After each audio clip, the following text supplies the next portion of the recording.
Student this is Abhishek Pandey. Welcome to DNS official channel of YouTube. So जैसा कि हम लोग लास्ट लेक्चर में हम लोग पढ़े थे, सिलेबस के बारे में डिस्कस किए थे। फर्स्ट सेमेस्टर में जो एग्रोनॉमी का सिलेबस है उसके बारे में मैंने बताया था कि कौन कौन से यूनिट आपको पढ़नी है और किस यूनिट का वेटेज इम्पॉर्टेंस है मिड टर्म के एग्ज़ाम पॉइंट ऑफ व्यू से और final exam point of view से। तो आज हम लोग अपना यूनिट स्टार्ट करेंगे। हम लोग फर्स्ट यूनिट पढ़ने वाले हैं। फर्स्ट यूनिट में जो हमारा प्रिंसिपल ऑफ एग्रोनॉमी के अंदर जो फर्स्ट यूनिट था वो definition and scope of agronomy था।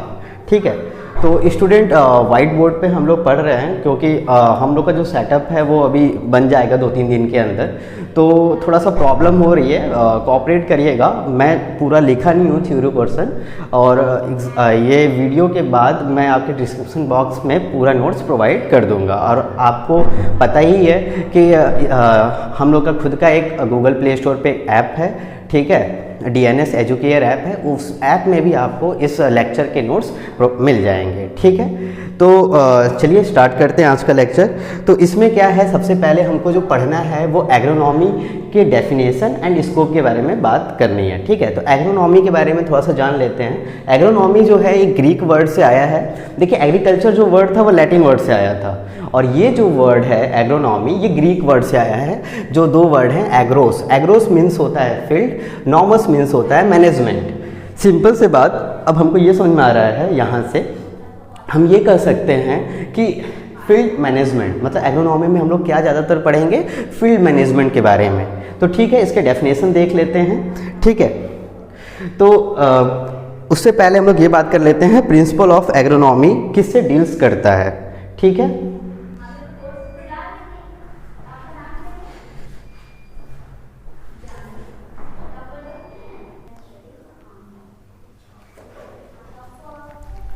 तो स्टूडेंट जैसा कि मैं बता रहा था आपको प्रिंसिपल ऑफ एग्रोनॉमी के बारे में, ठीक है ना। तो प्रिंसिपल ऑफ एग्रोनॉमी क्या होता है, कैसे डील्स करता है।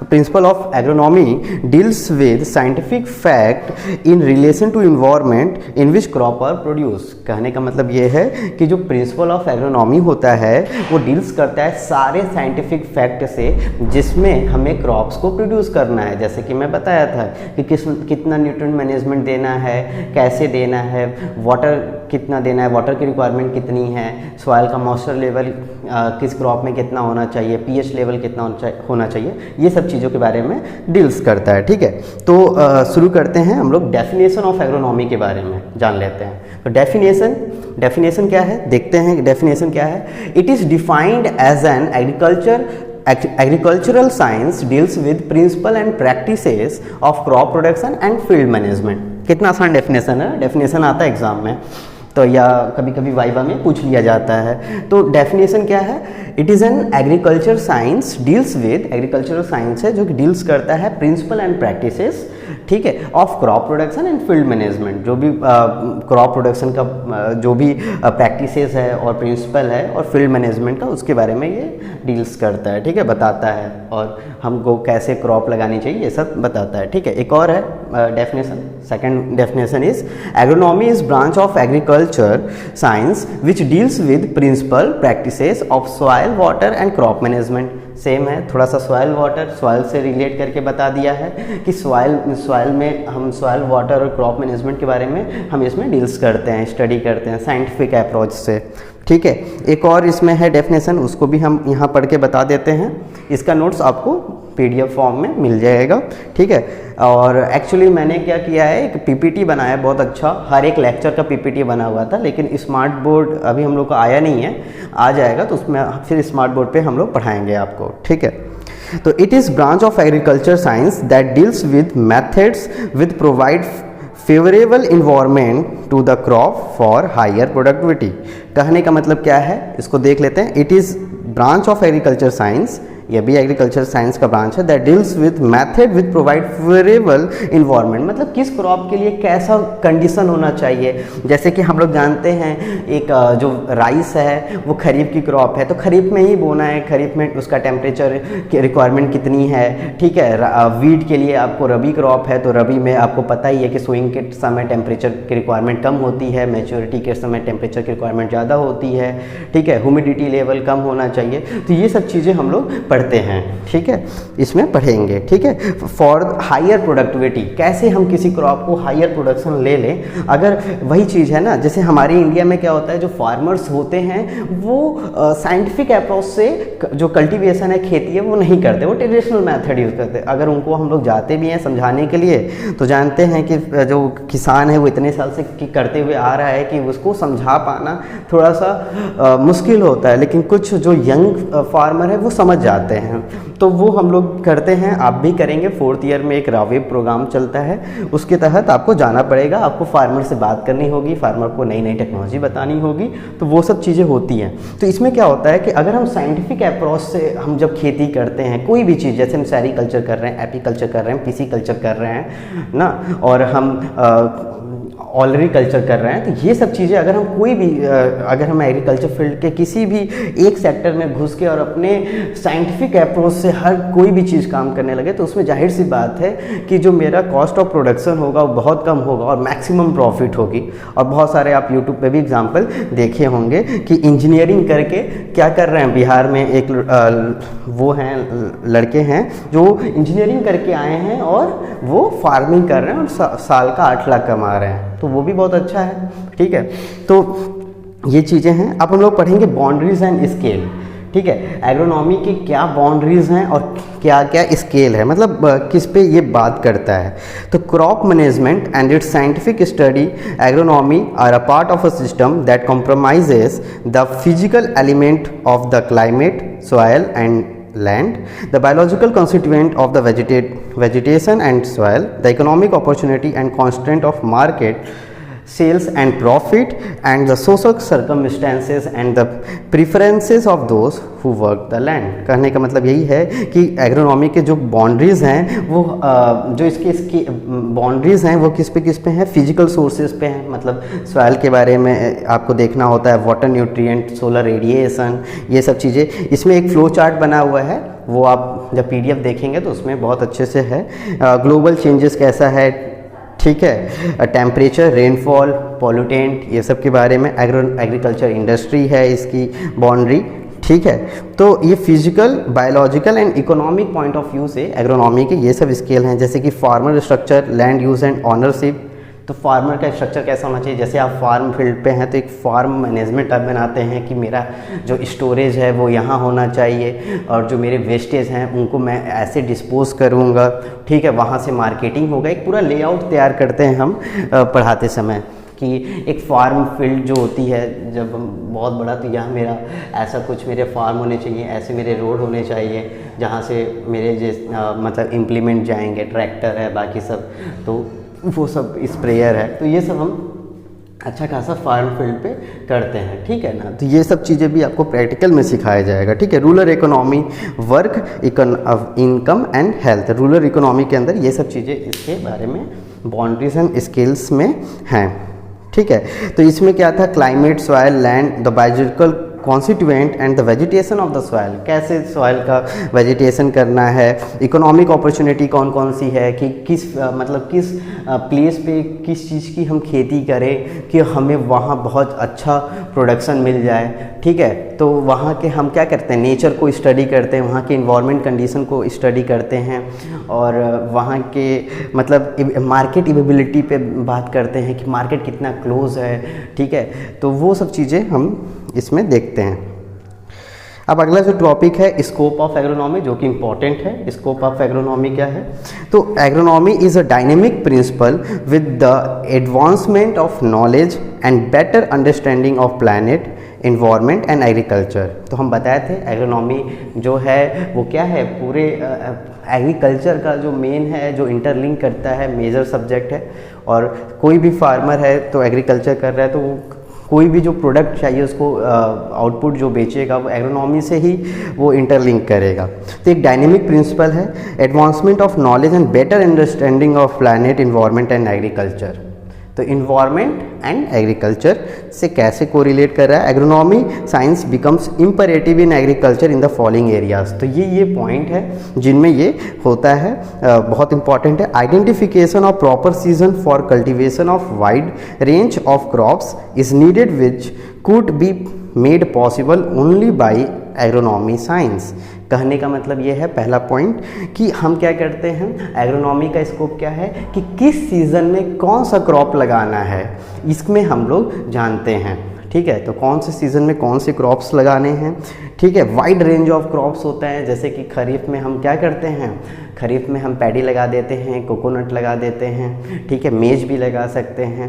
तो ये सब चीज़, रबी में जैसे हम मस्टर्ड लगा सकते हैं और आपके वीट लगा सकते हैं, ग्राउंडनट लगा सकते हैं। तो ये सब चीज़ें हम वाइड रेंज ऑफ क्रॉप्स के बारे में पढ़ते हैं, which could be made possible only by agriculture agronomy science. मतलब एग्रोनॉमी साइंस की वजह से ही तो वो पॉसिबल है। एग्रोनॉमिस्ट तो ही बताता है कि आपको ये आपका ये सीज़न चल रहा है, इतना टेम्परेचर है, इतना ह्यूमिडिटी है, सन टाइमिंग इतना है, मतलब डे लेंथ कम है, तो आप ये क्रॉप लगाइए, इस फील्ड में ये लगाइए, आपके सॉइल में इतना न्यूट्रिएंट है, एनपीके की मतलब रेशियो इतनी है, न्यूट्रिएंट एबिलिटी इतनी है, तो आप ये क्रॉप्स लगा सकते हैं। तो ये चीज़ है। सेकेंड पॉइंट है, proper method of cultivation are needed to reduce the cost of cultivation and maximum the yield and the economic return. मतलब कहने का मतलब ये है कि proper method of cultivation are needed to reduce. देखिए क्या होता क्या है, देखिए होता क्या है कि proper method of cultivation and needed to reduce the cost of cultivation. कहने का मतलब है जो भी हम अप्रोच लगाते हैं क्रॉप्स की कल्टीवेशन करते समय, तो साइंटिफिक अप्रोच से हम क्रॉप्स को उगाते हैं या ग्रो करते हैं। ठीक है, जिससे कि हमारा जो कॉस्ट ऑफ प्रोडक्शन है बहुत ही कम हो जाता है और मैक्सिमम रिटर्न्स हमको मिलते हैं। तो ये एग्रोनॉमी की वजह से हो पाता है। ठीक है ना। अब थर्ड पॉइंट क्या है, availability and the application of chemical fertilizer has necessitated the generation of knowledge to reduce the ill effects due to the excessive application and yield losses due to the unscientific manner of application। कहने का मतलब क्या है कि जो हम chemical हमारे fertiliser हैं उनका किस प्रकार से हमको यूज़ करना है, कितना यूज़ करना है, जिससे कि पौधे के ऊपर एज वेल एज सॉइल के ऊपर उसका जो हार्मफुल इफ़ेक्ट है वो ना पड़े, और ह्यूमन बींग्स के ऊपर भी। क्योंकि आजकल क्या हो रहा है कि मार्केट में ये हो गया है कि जो भी हम लोग फल फूल सब्जी खाते हैं ना, फल सब्जियां बाकी सारी चीज़ें, तो उसमें क्या है कि पेस्टिसाइड मिला हुआ आता है और हमको पता भी नहीं रहता है। और होता भी यही है कि हम मार्केट में मम्मी कहेंगे कि जाओ टमाटर लेके आओ, तो वही टमाटर हम लोग पिक करते हैं जो बहुत शाइनी होता है, जो कि ऐसा नहीं करना चाहिए। इन माई पॉइंट ऑफ व्यू आपको टमाटर वो लेना चाहिए जिस पे कुछ स्पॉट्स हैं, कुछ थोड़ा सा दबा हुआ है। ऐसा लेंगे तो आपको क्या होगा, आपके साथ ये होगा कि उस पर बताइए, अगर उस पर शॉर्ट्स मतलब उस पर स्पॉट्स पड़े हैं, हल्का सा दबा हुआ है, इसका मतलब उस पर पेस्टिसाइडल इफेक्ट जो है वो बहुत कम है। वो देखने में ख़राब लग रहा है भले, क्योंकि अगर देखा जाए तो न्यूट्रिएंट पॉइंट ऑफ व्यू से वो ज़्यादा अच्छा है। लेकिन होता क्या है कि हम जो पोटैटो या हम जो टोमेटो खरीदते हैं या जो हम फल खरीदते हैं उस एकदम चमकता हुआ हमको चाहिए, एकदम शाइनी होता हुआ चाहिए। इस प्रॉब्लम क्या होगी, इसका मतलब उस पर बहुत ज़्यादा पेस्टिसाइडल स्प्रे हुआ है, तभी तो वो एकदम देखने में हेल्दी लग रहा है। लेकिन आप उसको जब इनटेक करेंगे तो क्या होता है कि लॉन्ग टर्म में आपको क्या मिलता है कि लॉन्ग टर्म में आपको क्या मिलता है, उसका ड्रॉबैक देखने को मिलता है। इसीलिए आज के डेट में क्या है कि जो कैंसर जो पेशेंट हैं उनकी संख्या बढ़ती जा रही है। ठीक है, 1 मिनट दीजिएगा मुझे।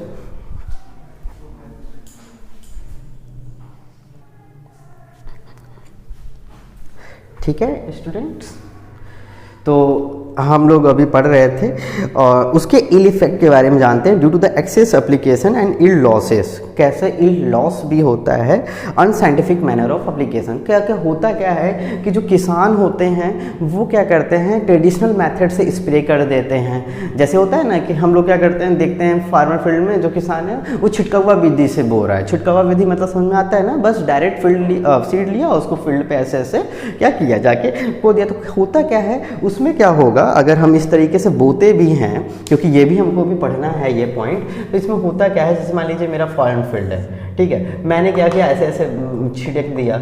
जब छिड़कूंगा तो क्या होगा कि जो भी सीड है मेरा वो एक प्रॉपर लाइन में नहीं गिरेगा। ठीक है, और कहीं भी गिर जाएगा।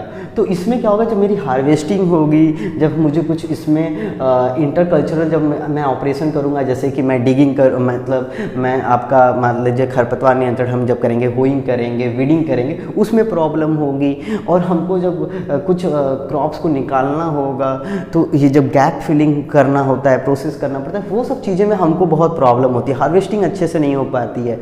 लेकिन जब हम लाइन मेथड से सोइंग करते हैं, लाइन में हम सो करते हैं, तो इसमें मुझे क्या होता है कि मुझे जब इंटरकल्चरल ऑपरेशन करना होता है तो उसमें मुझे बहुत आसानी होती है, फार्मर को बहुत आसानी होती है, हार्वेस्टिंग करते समय आसानी होगी, तो हर चीज़ बहुत अच्छा होता है। तो एक प्रकार से देखा जाए तो इन लाइन सोइंग अच्छा है ना, क्योंकि हम लाइन में सो कर रहे हैं, मुझे हर क्रॉप आइटम, जैसे मान लीजिए आपका लगा है वीट, इसके बगल में मस्टर्ड लगा है, तो ये आसान है। अगर हम दोनों मिला के कर देंगे तो हम ही को प्रॉब्लम होगी हार्वेस्टिंग करते समय। तो ये सब चीज़ें होती है, इसीलिए साइंटिफिक वे से हमको क्या करना चाहिए, साइंटिफिक अप्रोच से ही कल्टीवेशन करना चाहिए। ठीक है, अगला है क्या है, जो नेक्स्ट पॉइंट है, availability of herbicide for control of weeds has led to development for a vast knowledge of about selectivity time method of its application। कहने का मतलब क्या है, स्कोप ऑफ एग्रोनॉमी में ये भी होता है कि हर्बिसाइड की अवेलेबिलिटी क्या है, हर्बिसाइड की अवेलेबिलिटी क्या है, कैसे किस वीड के लिए कौन सा हर्बिसाइड यूज़ करना है।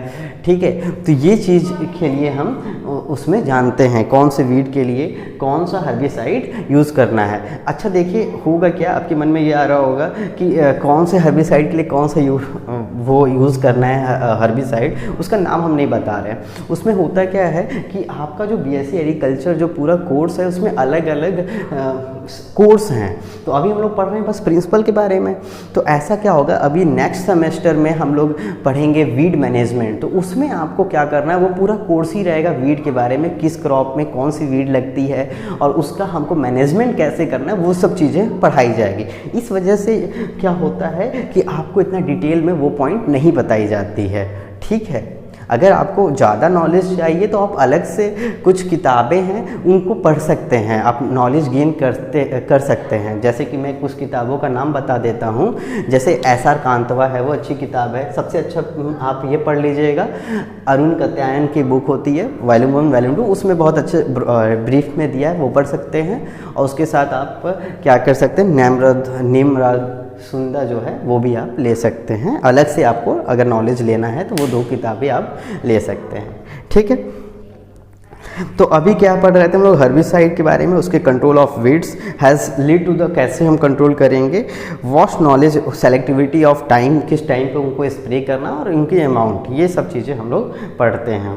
ठीक, अगला है वाटर मैनेजमेंट। वाटर मैनेजमेंट में जैसे कि मैं आपको पहले ही बता चुका हूँ, water management practices play greater role in present day crisis of water demand and agronomy science answer to the question how much to apply and when to apply। कहने का मतलब ये है कि देखिए, एग्रोनॉमी की वजह से ही ये जो एग्रोनॉमिस्ट के वजह से ही ये चीज़ पॉसिबल हो पा रहा है कि जो एग्रोनॉमिस्ट है वो ये आपको बता रहा है कि कितना आपको वाटर की नीड है, क्योंकि इस समय वाटर का इतना क्राइसिस है कि पता ही नहीं कि कौन से क्रॉप्स, मतलब बहुत जगह वाटर की क्राइसिस हो रही है, और वाटर का एक सही प्रिसाइज वे में यूज़ करना वो ज़्यादा इम्पॉर्टेंट है as a production of a crop, in a production of a crop. तो in this situation we have to focus how much apply of water is needed to a particular crop। तो उसमें क्या होता है कि जब हम क्रॉप की स्टडी करते हैं तो उसमें हमको पता रहता है कि इस पौधे में इतने दिन बाद सिंचाई करनी है, इतना सिंचाई करना है, आपका फॉर्म फील्ड इतना बड़ा है तो आपको इतना सिंचाई करनी होगी, इतने देर तक सिंचाई करनी होगी। तो वो सब चीज़ें हम लोग पढ़ते हैं। ठीक है, अगला है intensive cropping is the need of the day and proper time and space intensification not only increase the production but also reduces the environmental hazards। कहने का मतलब ये है कि इंटेंसिव क्रॉपिंग आज के डेट में क्या हो गया है, क्रॉपिंग तो करना ही करना है लेकिन इंटेंसिव करना है। इंटेंसिव का मतलब क्या हो गया कि हमको क्या करना है, एक ही फील्ड में हम क्या करते हैं, इंटेंस तरीके से क्रॉप लगा रहे हैं। इंटेंस तरीके का मतलब क्या है कि एक ही फील्ड में हम ज़्यादा से ज़्यादा सोचते हैं कि हमको अनाज मिल जाए। जाए, जैसे ज़्यादा से ज़्यादा फील्ड क्रॉप्स मिल जाए। जैसे कि मैंने क्या कर दिया, मिक्स क्रॉपिंग कर दिया। मिक्स क्रॉपिंग का मतलब क्या है कि मैं यहाँ मान लीजिए वीट लगाया था तो यहाँ मैं मस्टर्ड लगा दिया, तो वीट और मस्टर्ड लगाया तो मुझे एक फील्ड में वीट के भी क्रॉप्स मिल गए और मस्टर्ड के भी मिल गए, ठीक है। तो इस तरीके से इंटेंस क्रॉपिंग किए तो इससे क्या होता है कि जो क्रॉप्स जो हमारी एबिलिटी ऑफ फूड है वो बनी रहती है, ठीक है।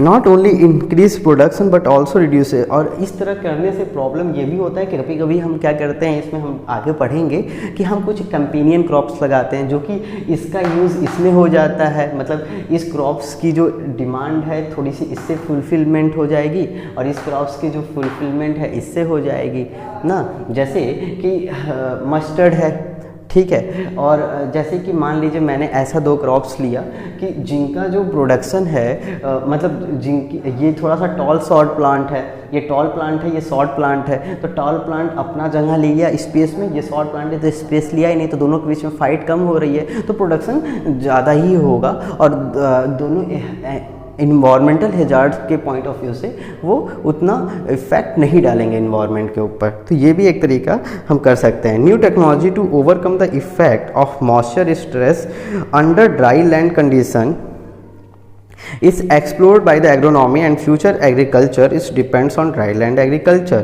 तो आजकल क्या हो रहा है कि टेक्नोलॉजी डेवलप की जाती है जिसमें मॉइस्चर स्ट्रेस कंडीशन में हम कैसे क्रॉप्स को ग्रो करें, कैसे हम कल्टीवेट करें, उसके बारे में हम लोग में एक चीज़ पढ़ना रहता है एग्रोनॉमी में कि जो फ्यूचर एग्रीकल्चर है वो ड्राई लैंड एग्रीकल्चर है।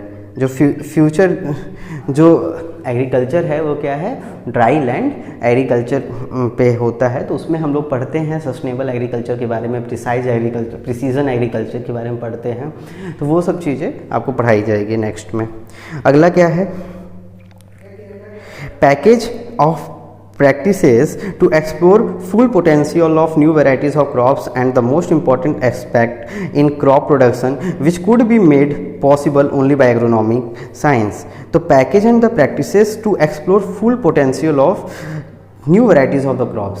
तो कहने का मतलब जो भी कुछ न्यू वैराइटीज़ निकलती हैं उनका भी काम होता है कि एक एग्रोनॉमी बताता है, मतलब बाकायदे सेमिनार कराए जाते हैं, मेला लगता है, कृषि मेला लगता है, अभी हाल में ही लगा था बांदा यूनिवर्सिटी में, आप लोग देखे होंगे इसके न्यूज़ के बारे में। तो उसमें होता क्या है, यूनिवर्सिटीज़ में कुछ प्रोग्राम किए जाते हैं जिसमें किसानों को भी बुलाया जाता है और वहाँ बीएससी एग्रीकल्चर के स्टूडेंट भी होते हैं, पीजी के भी होते हैं। तो वहाँ क्या होता है कि वो फार्मर को कन्विंस करते हैं, समझाते हैं कि ये टेक्नोलॉजी इसलिए बनी है, इसमें ये जो चीज़ आप पहले करते थे उसको और कन्वीनियंट वे में किया जा सकता है, इस वैरायटी में आपको ये चीज़ भी मिलती है, न्यूट्रिएंट लेवल कैसा है, ठीक है, और इसमें ये पेस्ट रेजिस्टेंस है, इसमें ये वाली वैरायटी लगाएंगे तो पेस्ट नहीं लगेगी। तो अलग अलग चीज़ें हैं जिनके बारे में आपको क्या करना है कि बताया जाता है। तो उस वैरायटी का भी कैसे हमको प्रोडक्शन करना है, किस जगह के लिए वो वैरायटी फेमस है, तो वो सब चीज़ें भी एग्रोनॉमी के स्कोप में होता है, ठीक है। तो वो सब चीज़ें हम कर सकते हैं। अगला क्या है, keeping farm implement in good shape and utilizing efficient manner to nullify the present day level crisis in further broadening the scope of economy। मतलब keeping farm implement in good shape and utilizing efficient manner, कहने का मतलब क्या है, जो भी हमारे farm implement हैं उनको सही तरीके से यूज़ करने आना चाहिए जिससे कि उनकी जो लॉन्गिविटी है, लंबे समय तक वो चल पाएँ, कैसे यूज़ करना है, ठीक है। तो वो सब चीज़ें आपको बताई जाती है, ठीक है। जैसे कि लेबर क्राइसिस अगर हो गया, जैसे मान लीजिए हमको हार्वेस्टिंग करना है, तो पहले हम हार्वेस्टिंग करते थे, क्या करते थे, हार्वेस्टिंग जब करते थे तो पहले मैनुअली होता था, क्या होता था, मैनुअली होता था।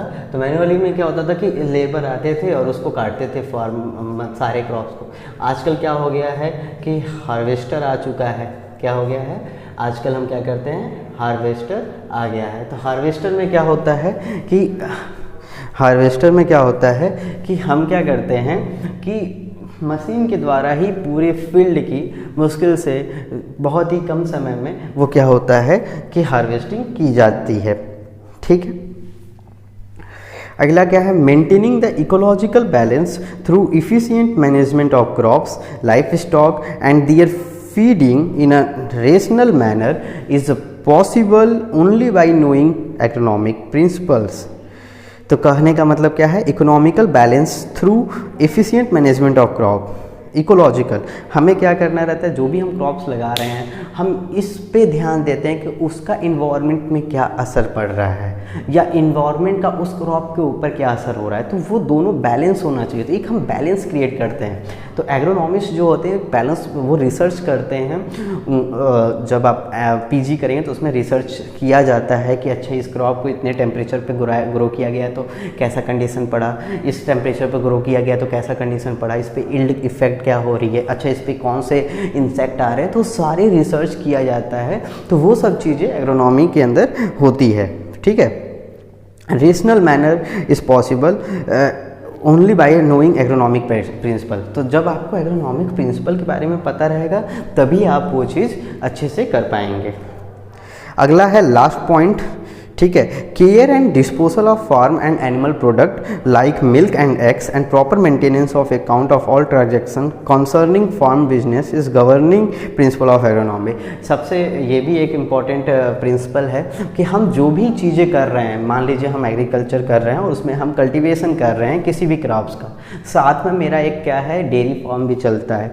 तो हम क्या करते हैं उनमें जो एग्रीकल्चर, जैसे मान लीजिए डेयरी के वेस्टेज हैं, तो डेयरी के जो वेस्टेज वहाँ से जो मुझे काउ डंग्स मिल रहे हैं, गाय का गोबर मिल रहा है, ठीक है, और मेरे यहाँ का जो चारा मिल रहा है, मान लीजिए मेरे फार्म से जो चारा कट के निकला तो वो चारा हम वहाँ यूज़ करते हैं। गाय और जो भी हमारे कैटल एनिमल्स हैं उनको हम खिलाते हैं, फीड कराते हैं, और वहाँ से जो काउ डंग केक्स हैं, हमारे यूरिन हैं ना, काउ एंड बुफैलो के, और भी जो वहाँ के वेस्टेज मिल रहे हैं उनको हम यूज़ करते हैं फार्म फील्ड पे। तो कहने का मतलब क्या, इंटरचेंज करते हैं, कैसे हमको वेस्ट का भी डिस्पोज करना है और ऐसे डिस्पोज करना है, कोशिश ये करना है कि हम उससे कुछ नया निकाल सकते हैं कि नहीं, और वो चीज़ें हम जानते हैं। तो उसके बारे में इकोनॉमिक मुझे फ़ायदा हो जाता है, पैसे का फ़ायदा हो जाता है, और साथ में एक अच्छी तरीके से वो डिस्पोज हो पाते हैं। और दूसरी सबसे बड़ी इंपॉर्टेंट बात, आपको क्या करना है, ट्रांजैक्शन, जितने भी ट्रांजैक्शन हो रहे हैं, कितना सामान आया, कितना गया, कब आया था, वो सब चीज़ों का रिकॉर्ड लिखा जाता है, जिससे कि हमको लास्ट टाइम जब हम उसको खोलते हैं तो हमको याद आ जाता है कि अच्छा ये हुआ था, इतने टाइम पे हुआ था। तो वो सब चीज़ें भी का रिकॉर्ड लिखना पड़ता है कि लास्ट टाइम मेरा प्रोडक्शन इतना हुआ था, इस बार इतना हुआ, लास्ट टाइम मैंने इतना फर्टिलाइज़र दिया था, इतने इस तारीख को दिया था, इस बार थोड़ा सा लेट हुआ है प्रोडक्शन। तो ये सब चीज़ें हम मेंटेन करके चलते हैं। ठीक है, तो ये था मेरा पूरा स्कोप ऑफ एग्रोनॉमी जो कि ख़त्म हो गया। तो आपसे अगर एग्ज़ाम में स्कोप ऑफ एग्रोनॉमी से क्वेश्चन बनता है, जैसे एग्ज़ाम में आ जाता है right short notes on scope of agronomy, या तो कभी कभी आ जाता है give 5 point on scope of agronomy, तो आपको क्या करना है, शॉर्ट नोट्स या पॉइंट में आ जाएगा, 5 नंबर में आ जाएगा, तो मुश्किल से 5 या 10 पॉइंट आप लिख दीजिएगा जो मैंने अभी बताया। ठीक है, उतना सफिशिएंट है, आपको नंबर मिल जाएगा। एक नेक्स्ट टॉपिक है relation of agronomy to other sciences. तो देखिए एग्रोनॉमी का दूसरे साइंस से क्या क्या रिलेशन है उसके बारे में हम लोग इसमें पढ़ेंगे। तो जैसे कि मैं बताया था कि एग्रीकल्चर का जो मेन ब्रांच है वो एग्रोनॉमी है। तो it is a synthesis of several disciplines like soil science, agriculture chemistry, crop physiology, plant ecology, biochemistry and economics. तो कहने का मतलब क्या है कि ये क्या करता है, बहुत सारे डिसिप्लिन जो हैं, एग्रीकल्चर केमिस्ट्री है, प्लांट फिजियोलॉजी है, ठीक है, प्लांट पैथोलॉजी है, तो उससे भी ये लिंक करता है, इंटरलिंक करते हैं। ठीक है, तो जैसे हम पहला पढ़ लेते हैं सॉइल साइंस के बारे में। तो जो soil science helps the agronomist to thoroughly understand the soil principle, character and biological properties to effect modification of soil and environment। कहने का मतलब क्या है उसको जान लेते हैं। द सॉइल साइंस क्या है कि एग्रोनॉमिस्ट को हेल्प करता है थ्रूली अंडरस्टैंड, जैसे कि अब सॉइल साइंस है, कोई सॉइल साइंस से प्रोफेसर है मान लीजिए या रिसर्चर है, तो सॉइल साइंस वाला ये बताता है कि देखिए भैया सॉइल की कैरेक्टरिस्टिक ये हैं, इसमें मॉइस्चर इतना है, इसका पीएच वैल्यू इतना है, इसमें ये न्यूट्रिएंट है, इसका बफर कैपेसिटी इतनी है, ठीक है, इसका ईसी इतना है, इलेक्ट्रॉन कंडक्टिविटी, जितने भी सॉइल के पैरामीटर होते हैं वो सारे बता दिया। अब उस पैरामीटर को देखते हुए एक एग्रोनॉमिस्ट क्या करेगा, अच्छा इतना पीएच है मतलब हम इसमें ये क्रॉप लगा सकते हैं, अच्छा इसमें इतना मॉइस्चर लेवल है मतलब इसमें अभी हमको सिंचाई की ज़रूरत नहीं है, अच्छा इसमें इतना एसिड की मात्रा ज़्यादा है तो इसको हम न्यूट्रल कर सकते हैं। तो ये सब चीज़ें एग्रोनॉमी के दिमाग में जो एग्रोनॉमिस्ट किया हुआ है, जो फार्मर है वो समझ जाएगा तो वो अपना करता है। इसलिए सॉइल जो साइंस है वो physical, chemical and biological properties of soil बताता है और क्रॉप पे उसका असर क्या पड़ेगा ये बताता है, ठीक है। अगला क्या है, एग्रीकल्चर केमिस्ट्री। एग्रीकल्चर केमिस्ट्री का मतलब सॉइल में किस प्रकार से न्यूट्रिएंट जा रहा है, कैसे हम कोई फर्टिलाइज़र डालें तो उसका सॉइल में क्या रिएक्शन हुआ, कैसे उसका इंटरचेंज हो रहा है, कैसे दूसरा प्रोडक्ट बन रहा है, कैसे क्रॉप्स ले रहा है उस प्रोडक्ट को, वो सब चीज़ें हम एग्रीकल्चर केमिस्ट्री में पढ़ते हैं।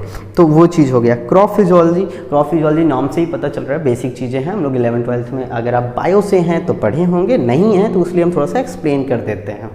तो होता क्या है क्रॉप फिजियोलॉजी में, फिजियोलॉजी में हम सारे उसके जो फिजियोलॉजिकल फंक्शन है उनके बारे में हम लोग पढ़ते हैं, जैसे ट्रांसपीरेशन है, इवापरेशन है, ठीक है, इवेपो ट्रांसपीरेशन है, फूड का कैसे ट्रांसलोकेशन हो रहा है, ठीक है, translocation of food, minerals, absence of SAP, ये सब चीज़ें बताई जाती है। तो यहाँ क्या है कि यही सब चीज़ें हम समझते हैं कि अगर प्लांट को कितनी न्यूट्रिएंट की नीड है, basic principle of crops to understand functioning of each part of the plant में अच्छा ये सिम्टम आया तो किस वजह से आया, मतलब अच्छा ये चीज़ इसका लगता है ख़राब हो गया, मतलब जाइलम वर्क नहीं कर रहा है अच्छे से, मतलब जाइलम में प्रॉब्लम है। तो इस तरह भी हम चीज़ें प्लांट फिजियोलॉजी में पढ़ते हैं, ठीक है।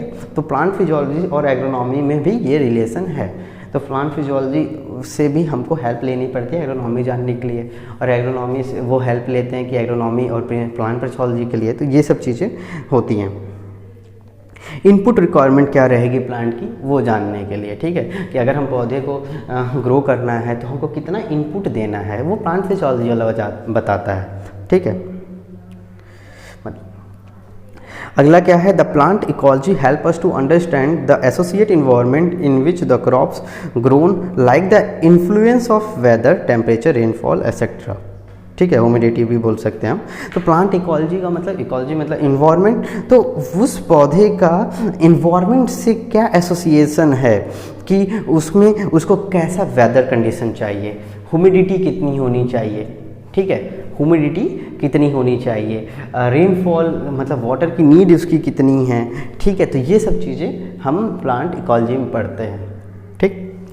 Biochemistry shows the way in which the biological process takes place in crops, which helps to understand critical requirement and favorable activate this process। तो बायोकेमिस्ट्री में ये देखते हैं कि प्लांट के अंदर कौन कौन से जो प्रोडक्ट बन रहे हैं, ठीक है, उसके अंदर कैसे प्रोटीन का सिंथेसिस हो रहा है, ठीक है, किस तरीके से रिएक्शन हो रहा है, वो प्लांट के अंदर वाला हम पढ़ते हैं।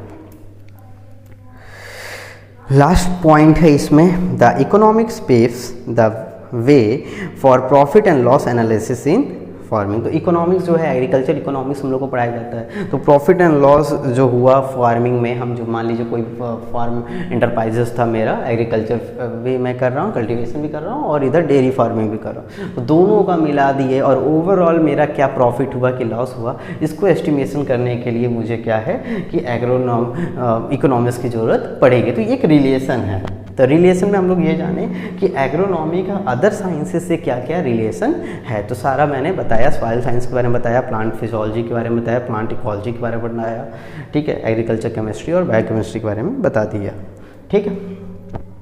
अब लास्ट टॉपिक इसमें रह गया है इस लेक्चर में, ठीक है। तो ये लास्ट टॉपिक जो है इसको देख लेते हैं, रोल ऑफ एग्रोनॉमिस्ट। तो रोल ऑफ एग्रोनॉमिस्ट एग्ज़ाम में आता है, मिड टर्म में इम्पॉर्टेंट है। तो ये भी एग्रोनॉमिस्ट के रोल क्या हैं उनमें थ्योरी पोर्शन में पूछा जाता है। तो देख लेते हैं। अब देखिए, अभी तक हम लोग बोल रहे थे एग्रोनॉमी, अब यहाँ आ गया एग्रोनॉमिस्ट। तो एग्रोनॉमिस्ट क्या होगा, नाम से आप समझ जाएंगे वर्ड से।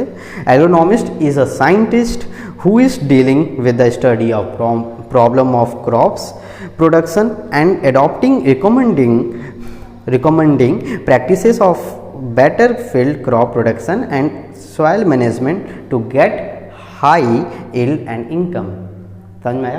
तो एग्रोनॉमिस्ट क्या होता है? एक साइंटिस्ट होता है जो एग्रोनॉमी से पढ़ के पीएचडी करने के बाद जो रिसर्चर बन जाते हैं, साइंटिस्ट बन जाते हैं, उनको हम एग्रोनॉमिस्ट कहते हैं। तो एग्रोनॉमिस्ट क्या करता है, वो जो भी क्रॉप प्रोडक्शन में जो भी प्रॉब्लम आ रही है, अच्छा ये मतलब अच्छा इसमें ये डिजीज़ लग गया है, ठीक है, तो इसके लिए इतना हमको पेस्टिसाइड या इंसेक्टिसाइड यूज करना पड़ेगा, अच्छा इस तरीके से बोएंगे तो ये प्रॉब्लम होगी, इस तरीके से। तो वो जो भी क्रॉप प्रोडक्शन में जो भी प्रॉब्लम आ रही है उसको फेस करते हैं, उसको वो क्या करते हैं, मैनिपुलेट करने की कोशिश करते हैं, सुधारने की कोशिश करते हैं for better crop production and soil manage, जिससे कि सॉइल में भी उसका कोई हार्मफुल इफेक्ट ना पड़े, सॉइल भी सस्टेन रहे, मतलब लंबे टाइम तक तो फर्टाइल रहे, प्रोडक्टिविटी बनी रहे उसकी, उसके बारे में बात करते हैं और इनकम अच्छा जनरेट करे। तो ये आपको एग्रोनॉमिस्ट ही बताते हैं,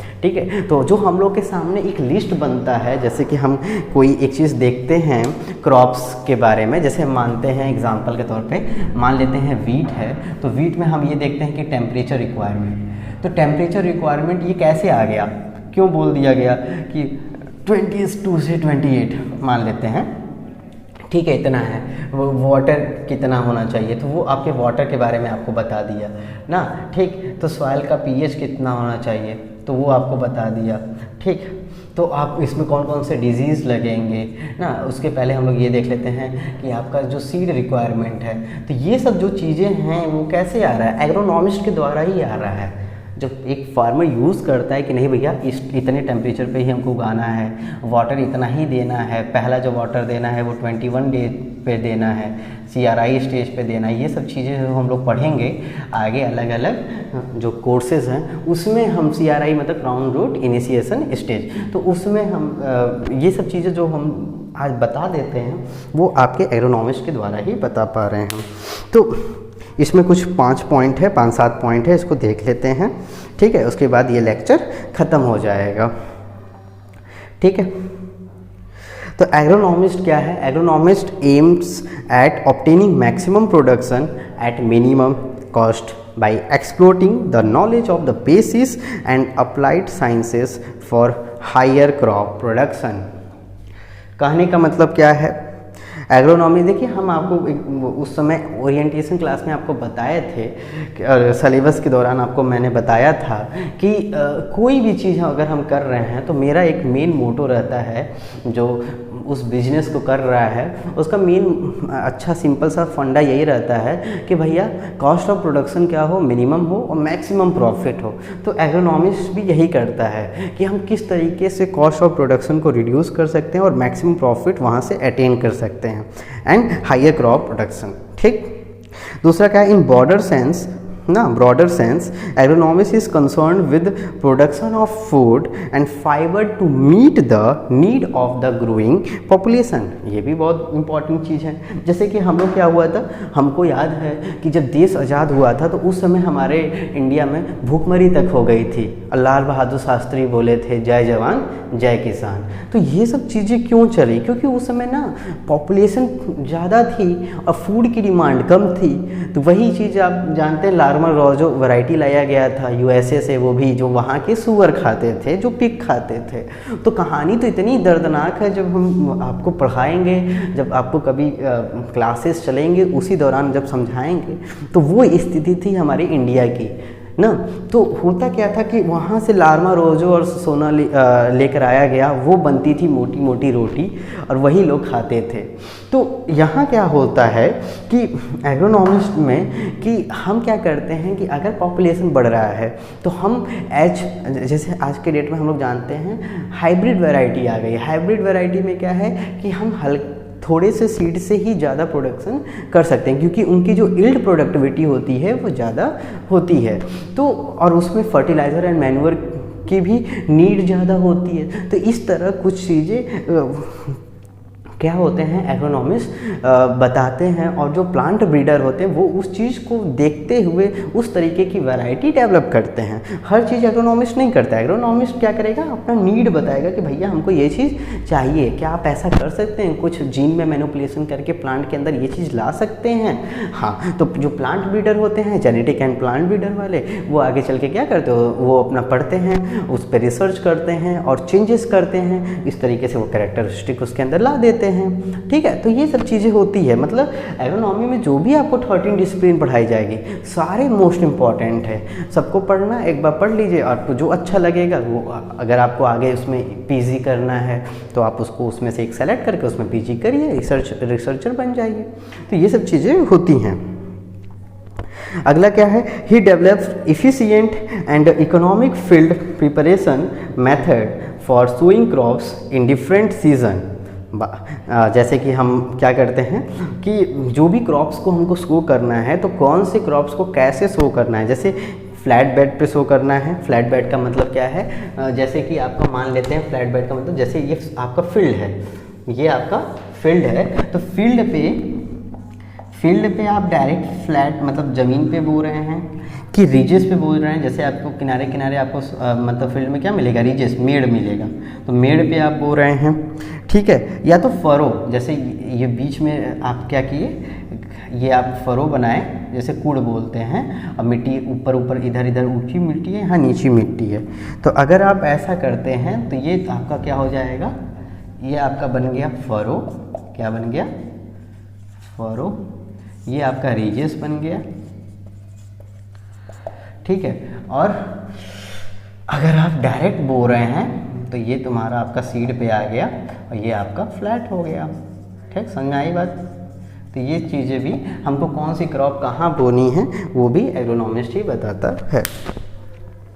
He is also involved in the selection of suitable crops and varieties to suit or to match varied seasons and soil। कहने का मतलब अभी बता चुके हैं ये वाली पॉइंट कि कैसे किस सीज़न में कौन सी क्रॉप्स लेनी है, कौन सी वैरायटी लेनी है, ये सब बताता है। ठीक है, जैसे ग्राउंड नट रेड सॉइल में बोना चाहिए। ठीक है, ब्लैक सॉइल में कॉटन, तो इसको हम थोड़ा सा लिख देते हैं, लिख के समझा देते हैं। तो ग्राउंड नट जो है वो रेड सॉइल। ठीक है, इसी तरह कॉटन आपको जानती ही हैं, अगर आप बच्चों में पढ़े होंगे तो ब्लैक सॉइल जो कि महाराष्ट्र और गुजरात रीजन में होता है। ठीक, इसी तरह आपका सैंडी सॉइल में ट्यूबरस क्रॉप्स बोए जाते हैं। कैसे बोए जाते हैं, सैंडी सॉइल में। कौन से सॉइल में, सैंडी सॉइल में ट्यूबरस क्रॉप। ठीक है, ट्यूबरस क्रॉप में आप जानते ही हैं, जैसे कि आपका पोटैटो हो गया, क्या हो गया, पोटैटो हो गया। ठीक है, स्वीट पोटैटो हो गया। तो ये सब सारी क्रॉप्स आप बो सकते हैं। ठीक है, सैलाइन सॉइल में फिंगर मिलेट, रागी, इसके ऊपर अभी चर्चा किए थे नरेंद्र मोदी। ठीक है, सैलाइन सॉइल में, ठीक है, रागी, क्योंकि मिलेट क्रॉप्स के लिए बोले थे ना वो, तो रागी। तो सैलाइन सॉइल में रागी हम बो सकते हैं। जैसे कि आपकी मिट्टी बहुत ज़्यादा सैलाइन है, उसमें सॉल्ट कंसंट्रेशन ज़्यादा है, तो आप रागी बो दीजिए, फिंगर मिलेट जिसे हम बोलते हैं। खरीफ में क्या होता है, if water is sufficient go for the rice, water is not sufficient go for मीज एंड सोरगम। सिंपल सी बात है। तो कहने का मतलब क्या है कि अगर आपके खरीफ का सीज़न है और पानी आपके पास पर्याप्त है, मतलब आपके पास इरीगेशन की फैसिलिटी है, तो आप तो राइस बो दीजिए। क्योंकि जानती हैं धान के जब आप प्रोडक्शन करते हैं, धान की खेती करते हैं, तो उसमें पानी की नीड ज़्यादा होती है। जानती हैं हमेशा पानी लगा रहता है, देखे होंगे आप धान के खेत में ना, 5 से 7 सेंटीमीटर तक का। तो होता क्या है कि अगर पानी नहीं है तो वहाँ आप क्या बोल सकते हैं, मेज बोल सकते हैं। ठीक है, जिसे हम भुट्टा बोलते हैं, और क्या बोल सकते हैं, सोरगम बोल सकते हैं, बाजरा, जौ, बाजरा, ये सब चीज़ें आप बोल सकते हैं। Involve efficient method of cultivation, whether broadcasting, nursery and transplanting or dabbling etc. provides better crop establishment and maintain required population। तो कहने का मतलब है इफ़िशियंट मेथड ऑफ कल्टीवेशन, जैसे कि अभी हम बता रहे थे ब्रॉडकास्टिंग के द्वारा उसकी सीड बोनी है, कि नर्सरी के द्वारा हो गया। जैसे हमको क्या करना है, पैडी लगाना है, हमको क्या करना है, पैडी। तो पैडी में क्या होता है, डायरेक्ट पैडी थोड़ी ना बोया जाता है, हाँ, पैडी में क्या होता है, धान में क्या होता है कि पहले हम उसकी नर्सरी तैयार करते हैं। क्या करते हैं, नर्सरी तैयार करते हैं। नर्सरी तैयार करने के बाद जब नर्सरी थोड़ी सी ग्रो हो जाती है, उसके बाद हम उसको मेन फील्ड में लाके क्या करते हैं, उसकी सोइंग करते हैं, मतलब उसकी ट्रांसप्लांटिंग करते हैं मेन फील्ड में। किसमें, मेन फील्ड में। उसे हम ट्रांसप्लांटिंग बोलते हैं। क्या बोलते हैं, ट्रांसप्लांटिंग। तो ट्रांसप्लांटिंग मतलब उस चीज़ को कहीं दूसरी जगह से लाके प्लांट किया जा रहा है। और जैसे मान लीजिए आपकी ये फील्ड है, तो यहाँ आपकी नर्सरी तैयार करते हैं आप। ये आपकी नर्सरी हो गई, क्या हो गई, नर्सरी हो गई ना। और यहाँ आप अपना यहाँ अपनी आप सोइंग करते हैं, तो उस फील्ड में ही किया जाता है।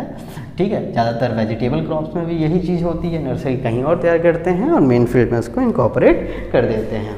ठीक, तो नर्सरी हो गया, ट्रांसप्लांटिंग हो गया, डिबलिंग। डिबलिंग के द्वारा भी होता है। डिबलिंग एक डिबलर, एक प्रकार का क्या है, डिवाइस है, जिसके द्वारा हम क्या करते हैं, सीड की सोइंग करते हैं वेट में।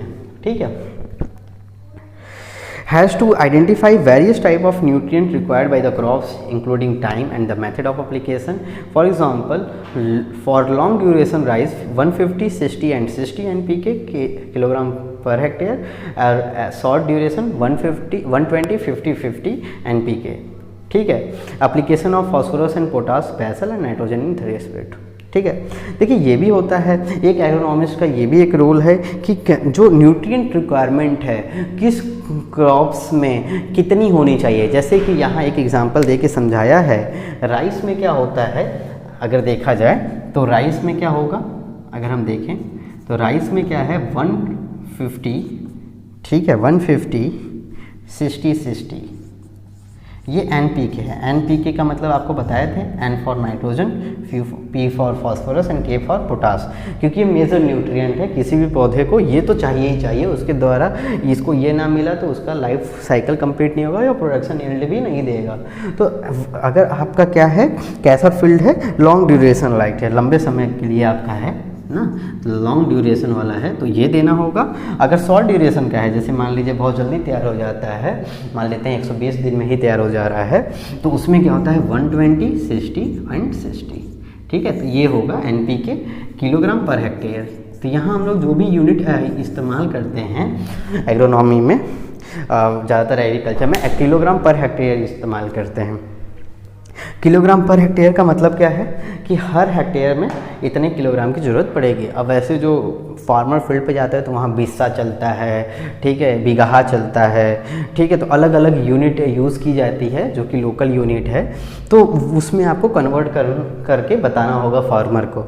ठीक है, तो वो सब चीज़ें भी आप याद कर सकते हैं। आप गूगल जाइए, सर्च करिए और ख़ुद से याद करेंगे तो आपको लंबे समय तक याद रहेगा।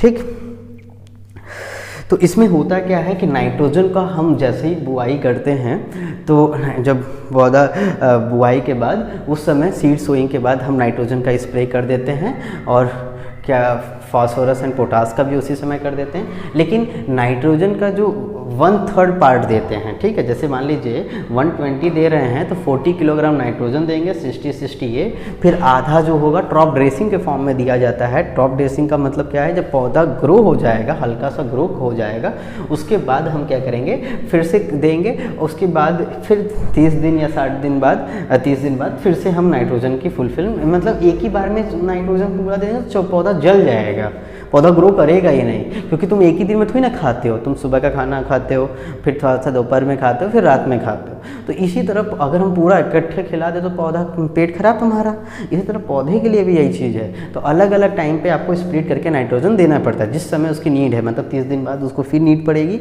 तो फिर आपको देना है। तो उसका नाम दिया गया है टॉप ड्रेसिंग, क्योंकि टॉप ड्रेसिंग मतलब पौधा बड़ा हो चुका होगा, अब तुम स्प्रे फॉर्म में उसको नाइट्रोजन फुलफिल कर रहे हो। ठीक, agronomist must select a better weed management practice. तो मस्ट मतलब एग्रोनॉमिस्ट को ज़रूरी है कि वीड मैनेजमेंट के बारे में वो बहुत अच्छे से बात करे और बहुत अच्छा से समझाए और बहुत अच्छे से बताए कि कौन सी वीड के लिए कौन सा इंसेक्टिसाइड पेस्टिसाइड यूज़ करना है। ठीक है, irrigation timing and quantity of the crops to be irrigated, कितना पानी देना है। ठीक है। वेदर टू इरीगेट कॉन्टिन्यूसली और to stop between how much water to be supplied are computed by agronomy science so as to achieve maximum water use efficiency. बात सही है।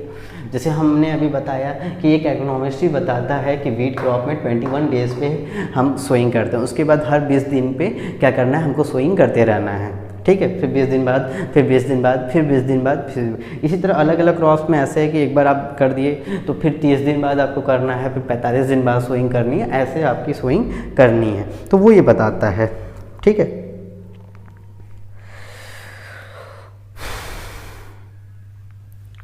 ठीक है,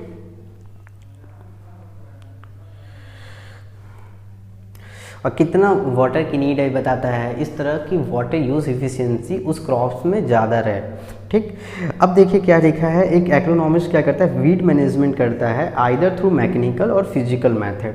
तो मैकेनिकल के द्वारा भी करता है, फिजिकल मेथड के द्वारा, ह्यूमन वर्क के द्वारा भी होता है, और कुछ केमिकल के द्वारा भी होता है। इसमें हर्बिसाइड और विजिसाइड आते हैं, जैसे कि 2,4-D है, ठीक है। 2,4-D एक क्या है, हर्बिसाइड है, ठीक है। तो इस तरह हम यूज़ करते हैं। Cultural having wide space it में इंक्रीज वीट ग्रोथ और by using inter space crops, ठीक है। कहने का मतलब अगर क्रॉप्स के बीच में स्पेस ज़्यादा है तो उसमें क्या होता है कि वीट ग्रोथ के चांसेस बढ़ जाते हैं। इसीलिए होता क्या है कि हम तो लगा रहे हैं वीट, होता क्या है कि वीट के साथ बथुआ हमको फ्री मिल जाता है ना। तो जैसे मान लीजिए मैंने यहाँ वीट लगाया और इतनी दूर पे मैंने सोइंग किया, तो ये मेरी वीट क्रॉप है, ये मेरा वीट क्रॉप है और ये भी मेरा वीट क्रॉप है। तो इनके बीच में इतनी स्पेस अगर हम छोड़ दें तो यहाँ क्या होगा, अच्छा खासा जो भी मेरे वीड हैं वो ग्रो करेंगे। इसीलिए क्या होता है, एग्रोनॉमिस्ट एक स्पेसिंग क्रिएट करता है, स्पेस बताते हैं कि प्लांट से प्लांट इतनी होनी चाहिए ना। उसमें क्या बताते हैं, P2P एंड रो टू रो, ये बता देते हैं आपको कि इतना ही स्पेसिंग रखेंगे तो जो वीड का इनकॉर्पोरेशन है, वीड का जो इन्फेस्टेशन है वो नहीं हो पाएगा, ठीक है। तो वो भी आपको उसके हिसाब से सोइंग करना चाहिए, ठीक है। तो वीड को हम रोकने के लिए एक कोर्स होता है जिसमें हम लोग पढ़ेंगे वीड मैनेजमेंट में ना, इंटीग्रेटेड वीड मैनेजमेंट IWM, ये बताया जाता है। इसी तरह पेस्ट को रोकने के लिए एक कोर्स आप पढ़ते हैं, IPM पढ़ते हैं, ये भी इम्पॉर्टेंट है, ठीक है। इसी तरह आप ये पढ़ते हैं, INM पढ़ते हैं, इंटीग्रेटेड न्यूट्रिएंट मैनेजमेंट, जिसमें आप फर्टिलाइज़र और बायो फर्टिलाइज़र बाकी सब मैन्योर के बारे में पढ़ाया जाता है। तो ये सब इम्पॉर्टेंट कोर्स हैं, ये पूरा पढ़ाया जाएगा पूरे 6 महीने, उसमें बहुत डिटेल में आपको समझाया जाता है, ठीक है। तो वो पढ़िएगा आप। Selection of proper irrigation method, ठीक है, तो ये आपको बता ही दिए। Crop planting that is suitable crop sequence are developed by agronomist, what crop of crop, cropping pattern, cropping sequence etcetera, rice. तो क्रॉपिंग प्लानिंग बनाई जाती है कि मेरा एक क्रॉप, जैसे हमको कौन कौन सी क्रॉप लेनी है तो उसकी पूरी पार्टिकुलर एक हम प्लानिंग क्रिएट करते हैं। उसी में हम क्या करते हैं, बताए थे मैंने आपको पहले ही बताया था, क्रॉप रोटेशन के बारे में हम पढ़ते हैं। किसके बारे में पढ़ते हैं, क्रॉप रोटेशन, ठीक है। उसी तरह हम क्रॉपिंग इंटेंसिटी के बारे में पढ़ते हैं। किसके बारे में पढ़ते हैं, क्रॉपिंग इंटेंसिटी। तो ये सारी चीज़ें हम लोग यूनिट 3 में डिटेल में पढ़ा जाएगा, ठीक है। तो ये सब चीज़ें एक क्रॉप रोटेशन में मैंने बताया था, जैसे कि आप क्या किए, राइस ले लिए, क्या कर लिए, राइस ले लिए। मान लीजिए इधर से लिखते हैं, तो मान लेते हैं हम क्या ले लिए, राइस ले लिए, ठीक है। फिर से राइस ले लिए, ठीक है, क्योंकि ये राइस में क्या होता है ना, कहीं कहीं ना पूरे इंडिया में तीनों सीजन में बोया जाता है। असमन बोरो से बोलते हैं, आप पढ़े होंगे, नहीं पढ़ेंगे तो पढ़ाया जाएगा, ठीक है। पढ़े होंगे इसलिए मैं बोल रहा हूँ क्योंकि कुछ बच्चे क्या होते हैं, प्रिपरेशन करके आते हैं। जैसे आपने BSc AG में एडमिशन लिया है तो जाहिर सी बात है आपने एडमिशन मतलब एग्ज़ाम दिए होंगे, तो उसमें कुछ एग्रीकल्चर वाले बच्चे होते हैं जो डिटेल में पढ़ लेते हैं, ठीक है। तो वो उस समय आपको दिमाग में कुछ तैयारी करते समय, क्योंकि MCQ में ये पूछा जाता है, तो आपके दिमाग में वो चीज़ रहता है, अस अमन बोरो, अस कब बोया जाता है, बोरो कब बोया जाता है, अमन कब होता है, तो ये सब चीज़ें पढ़ाई जाती है। तो राइस और मान लीजिए पल्स क्रॉप आपने ले लिया, कोई भी पल्स ले लिया, तो ये एक हो गया आपका क्रॉप रोटेशन, ठीक। तो इसी तरीके से आप कर सकते हैं। Agronomists are also developed the method of harvesting, time of harvesting, etc. appropriate time of harvest essential to prevent yield loss। बात सही है। तो एग्रोनॉमिस्ट जो होते हैं वो क्या होते हैं, एग्रोनॉमिस्ट जो होते हैं वो ये बताते हैं कि किस क्रॉप्स को किस टाइम पे हार्वेस्ट करना है, मतलब सोइंग के इतने दिन बाद हार्वेस्ट करना है, 120 दिन बाद करना है कि 135 दिन बाद करना है। तो वो अलग अलग वैरायटी की जब आप स्टडी करते हैं, जब आप वैरायटी के बारे में डिटेल पढ़ते हैं, तो वो बोलता है ये वैरायटी इतने दिन बाद काट लेनी चाहिए, ये वैरायटी इतने दिन बाद। जो हम इस चार्ट में लिखे रहते हैं वो तो एक नॉर्मल रहता है, मतलब एक ओवरव्यू दिया जाता है, लेकिन हर क्रॉप्स की हर एक वैरायटीज़ का अलग अलग डेट होता है कि कुछ की वैरायटीज़ का डेट 140 दिन है तो कुछ का 130 दिन है, कुछ का 135, इसीलिए उसको बांटा भी गया है early maturity crops, late maturity crops, ठीक है, इंटरमीडिएट क्रॉप्स, तो वो सब चीज़ें इंटरमीडिएट वैरायटीज़ तो बांटे गया है, ठीक। तो इससे क्या होता है कि अगर जब आपको ये पता रहता है कि हार्वेस्टिंग इस टाइम पे करना है तो उसमें होगा क्या कि आपका यील्ड लॉस नहीं होगा, आपका क्या होगा, यील्ड लॉस नहीं होगा, ठीक। Last point is agronomist is responsible for every decision made in the farm management, ठीक है। तो कहने का मतलब क्या है, एग्रोनॉमिस्ट ही रिस्पॉन्सिबल होता है फार्म मैनेजमेंट में, कोई भी डिसीजन लेना है तो एग्रोनॉमिस्ट से फुल पूछ के लिया जाता है, या एग्रोनॉमिस्ट बताता है, ठीक है। What type of crop to be produce, अभी मैंने बताया कि कौन सा क्रॉप्स आपको उगाना है इस फील्ड में, ठीक है। When to take other management practices, how much area are allotted for each crop, कितना एरिया होना चाहिए, how and when the market, कब उसको मार्केट में एक्सपोर्ट करना है, how and when to take other management practices, intercultural practices कितनी कितने दिनों पे करनी है। इंटरकल्चरल प्रैक्टिसेस का मतलब ये होता है बच्चों कि जिसमें आप उसमें क्या करते हैं, वीडिंग करते हैं, होइंग करते हैं, ठीक है। तो जो खरपतवार नियंत्रण है, ठीक है, निराई गुड़ाई है, ये सब जो प्रक्रिया होती है जिससे कि जो वीड का इन्फेस्टेशन है वो सब ना हो, उसके लिए हम क्या करते हैं कि ये सब चीज़ें इंटरकल्चरल प्रैक्टिसेस करते रहते हैं, ठीक है। तो अगला क्या है, all the decisions should be taken at the appropriate time to effectively use of resource available. तो सारे डिसीजन टाइम पे होने चाहिए, अगर आप टाइम पे नहीं करते हैं तो उसका सीधा सा असर आपके प्रोडक्शन पे पड़ेगा, जो आपका क्रॉप प्रोडक्शन है उस पर आपकी कमी आएगी। कभी कभी होता क्या है कि जब क्रॉप्स हम ग्रो कर लेते हैं और टाइम पे बारिश नहीं होता है, ठीक है, तो तब प्रॉब्लम हो जाती है, तब तो हमको आर्टिफिशियल मीन्स से पानी देना पड़ता है, इरिगेशन मेथड से हमको पानी देना पड़ता है। और कभी कभी ये होता है कि हम बोए तो थे, अब हमको पानी की नीड नहीं थी, तो कभी कभी देखते हो ना खरीफ के सीज़न में फरवरी और मार्च में, मतलब जनवरी फरवरी के बीच में एक बार बारिश हो जाती है, उससे क्या होता है, बहुत प्रॉब्लम होता है, ठीक है। तो यील्ड लॉस हो जाती है, ठीक है, वीड मतलब पेस्ट इन्फेस्टेशन बढ़ जाता है, तो ये भी है, कभी कभी हो जाती है, कभी कभी नहीं हो पाती है, ठीक है। तो आज मैंने इस लेक्चर में आपको ये पढ़ाया, प्रिंसिपल ऑफ एग्रोनॉमी के अंदर जो फर्स्ट यूनिट था ओवरऑल कंप्लीट हो चुका है अब, ठीक है। इसमें हम लोग ये पढ़ चुके कि एग्रोनॉमी वर्ड कहाँ से आया है, ठीक है, जो कि एक ग्रीक वर्ड है एग्रोस और नॉमस। फिर डेफिनेशन पढ़े, डेफिनेशन आपको मैंने समझाया, फिर डेफिनेशन के बाद हम लोग बाउंड्रीज एंड स्केल पढ़े कि एग्रोनॉमी कहाँ तक फैला है, कहाँ उसकी बाउंड्री है, उसमें फ्लो चार्ट दिया, उसको आप पढ़ लीजिएगा। अगर कहीं भी कोई डाउट होगा तो आप कमेंट सेक्शन में हमसे पूछ सकते हैं, कोई टर्म आपको नहीं समझ में आ रहा है, कोई पॉइंट समझ में नहीं आ रहा है तो आप लिखिएगा कमेंट में, मैं उसका रिप्लाई दूंगा, या मैं एक छोटा सा वीडियो बना के फिर समझा दूंगा, ये भी मैं कर दूंगा, ठीक है। स्केल क्या है, स्कोप के बारे में मैंने बताया कि इतने पॉइंट थे, स्कोप में हम क्या क्या कर सकते हैं, स्कोप में हमने क्या क्या बताया, पूरा रिलेशन बताया कि अदर साइंस से क्या कैसा रिलेशन है, कि एग्रीकल्चर केमिस्ट्री से कैसा रिलेशन है, और ये बताया कि एग्रीकल्चर केमिस्ट्री के बाद आपको ये बताया कि बायोकेमिस्ट्री से कैसा है, प्लांट फिजियोलॉजी से कैसा है, प्लांट इकोलॉजी से कैसा है, तो ये सब अदर एग्रोनॉमी कैसे इंटरलिंक कर रहा है, कैसे एसोसिएट कर रहा है दोनों से, ठीक है। फिर लास्ट में role of agronomist most important है, इसमें दो टॉपिक तो आप छोड़िएगा ही नहीं, एक आपका जो मेन इम्पॉर्टेंट है स्कोप ऑफ एग्रोनॉमी, एंड जो एक ये है स्कोप ऑफ एग्रोनॉमी और रोल ऑफ एग्रोनॉमिस्ट, ये तो एकदम रट जाइएगा, डेफिनेशन ये सब चीज़ें mid term exam point of view से बहुत इंपॉर्टेंट है, ठीक है। एनुअल में मतलब जब आपका इन टर्म एग्ज़ाम होगा, फाइनल एग्ज़ाम, तो उसमें भी ये क्वेश्चन कभी कभी आ जाता है, ठीक है। और थियोरेटिकल आता है, डायरेक्ट 5 नंबर का ही आएगा, 5 या 4 नंबर का, तो एक बार पढ़े रहेंगे तो वहाँ लिख दीजिएगा, कॉपी कर दीजिएगा, पूरा हो जाएगा, ठीक है। तो स्टूडेंट आज के इस लेक्चर में बस इतना ही, ठीक है। और आपको ये जो नोट्स है आपको मिल जाएगा, ठीक है। तो आप क्या करते हैं, आप क्या कर सकते हैं, आपको मैंने बताया है कि हम लोग का एक बैच चल रहा है नवोद्भव बैच, आप उसको ज्वाइन कर सकते हैं। और गूगल प्ले स्टोर पे आप जाके ना आप क्या कर सकते हैं, DNS एजुकेयर ऐप डाउनलोड कर सकते हैं। कोई भी क्वेरी होगी आप कमेंट करिए, ठीक है, और आप पूछ सकते हैं, ठीक है। आपके जो भी क्वेरी है उसको सॉल्व किया जाएगा, ठीक है। तब तक के लिए धन्यवाद। Thank you student.